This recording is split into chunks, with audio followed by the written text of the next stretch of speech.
अध्यक्ष महोदय जी, मैं आपकी बहुत धन्यवादी हूं कि आपने मुझे चुनावी सुधारों पर बोलने का मौका दिया है, खासकर इसलिए क्योंकि मैं एक नई सांसद हूं। मुझे दूसरों का नहीं पता उनका कैसा अनुभव रहा, लेकिन पिछला ये 1 साल मेरे लिए खासकर विपक्ष से रिलेटेड जो है बहुत ही ज़्यादा चिंताजनक रहा है। एक तरह से ट्रॉमेटिक मैं इसे कह सकती हूँ।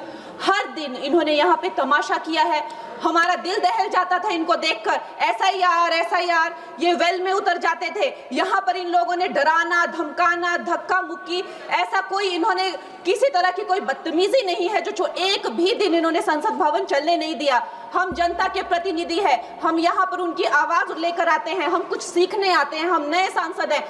इन्होंने संसद अगर पिछले 2-3 दिन को छोड़ा जाए तो साल भर शायद ही थोड़ा चलने दिया है। एसआईआर कर करके इन्होंने यहाँ पे तमाशे किए, लेकिन अब जब इनको बोलने की बारी आई एसआईआर पे, तो अध्यक्ष महोदय जी हम देख रहे हैं कि कल leader of opposition Rahul Gandhi ji ने, मुझे लगा क्या खुलासा होगा, हम भी बड़े उत्सुक थे। सारी साल हमने एक ही शब्द सुना है, अब ये क्या ग्रैंड रेवलेशन होगी। लेकिन राहुल गांधी जी जो लीडर ऑफ ऑपोजिशन है, उन्होंने कल जब कहा खादी है, खादी में धागे हैं, धागे में लोग हैं, लोगों के अंदर, उनको जब कहा गया कि आप पॉइंट की बात कीजिए, तो उन्होंने कहा कि मैं अपना फ्रेम कर रहा हूं, मैं अपना आर्ग्यूमेंट फ्रेम कर रहा हूं। और इतनी देर बाद जब वो फ्रेम करके पहुंचे तो ले देकर वो वापस उसी अंतर्राष्ट्रीय मूल की महिला, अध्यक्ष जी मैं एक महिला होने के नाते आपसे रिक्वेस्ट करना चाहती हूं कि every woman is entitled to her dignity. वो अंतर्राष्ट्रीय मूल की है, विदेशी महिला है, लेकिन उन्होंने कितनी बार आकर उन्होंने सोशल मीडिया पे कहा है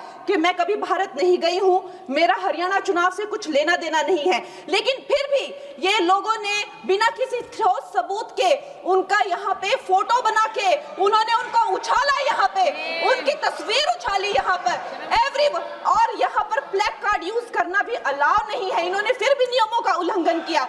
मैं चाहती हूँ सबसे पहले तो मैं इस सदन की तरफ से उन महिला से बहुत ही माफी मांगती हूँ कि इस सदन में बिना कि उनकी आजकल जो पर्सनैलिटी राइट्स का भी एक बहुत बड़ा क्राइम होता है, उसके उपरांत उनका फोटो यहाँ यूज किया गया। मुझे बहुत खेद है। भारतीय संसद की तरफ, संसद भवन की तरफ से हम उनसे माफी मांगते हैं। और ये देखिए, महिलाओं का हमेशा ये अपमान करते हैं, लेकिन हमारे प्रधानमंत्री चाहे बेटी बचाओ बेटी पढ़ाओ हो, महिलाओं को शौचालय देने से लेकर, महिलाओं को गैस देने से लेकर, महिलाओं को जो है वो छात्रवृत्ति, न जाने कितनी ऐसी योजनाएं हैं। कांग्रेस वालों शायद तुम लोग ये समझ नहीं पा रहे हो, ईवीएम्स हैक नहीं करते हैं प्रधानमंत्री लोगों के दिलों को हैक करते हैं।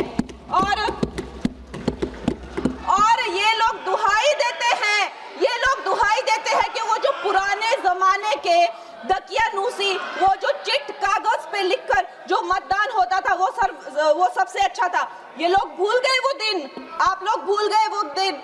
इंदिरा गांधी वर्सेस राजनारायण का केस, उसको जो है इतिहास में The case that shook the nation के नाम से जाना जाता है। उस पर मैंने एक फिल्म भी बनाई हुई है।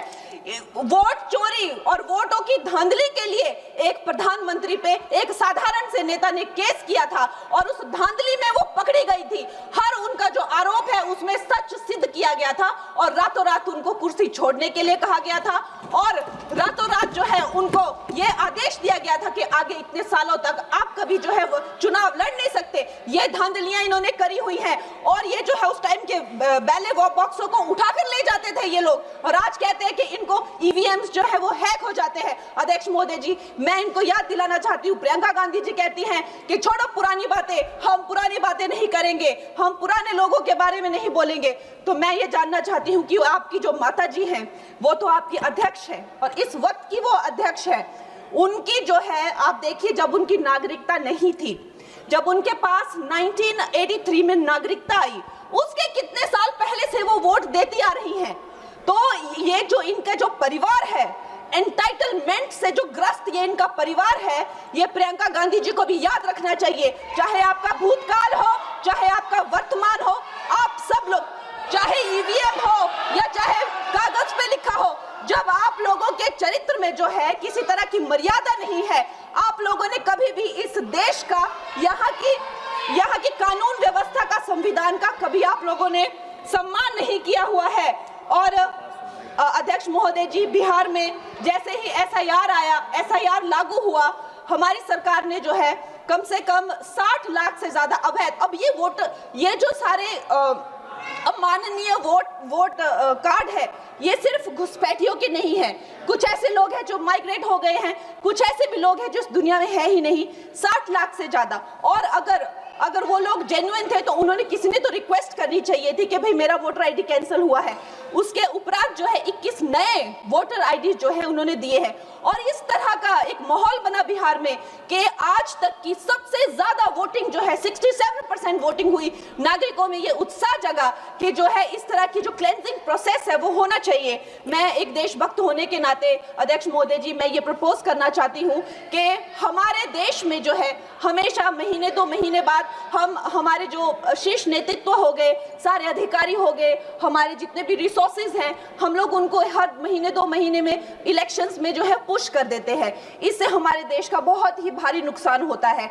और मैं ये चाहूंगी कि 1 नेशन 1 इलेक्शन, जो नरेंद्र मोदी प्रधानमंत्री जी जो कहते हैं कि एक वोटिंग जो है डेमोक्रेसी के उत्सव के रूप में, जैसे कि दिवाली होती है, होली होती है, उस रूप में मनाया जाए। क्योंकि ये सिर्फ सरकार का ही नुकसान नहीं है, 10,000 करोड़ से ज्यादा का जो नुकसान होता है सिर्फ वही नहीं है, लेकिन मुझे लगता है कि धीरे धीरे हमारे जो नागरिक भी है उनमें जो वोटिंग फटीक है, बार बार उन्हें जागरूक करना, बार बार कई जगहों से जहां वो काम करते हैं वहां से उनको ट्रैवल करके अपने नेटिव प्लेसेस पे आना और बार बार मार्केटिंग करके, it is exhausting for the whole ecosystem.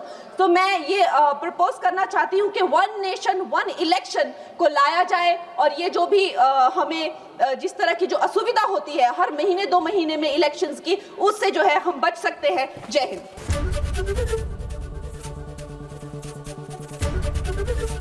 ABP Ganga, खबर आपकी, जुबान आपकी।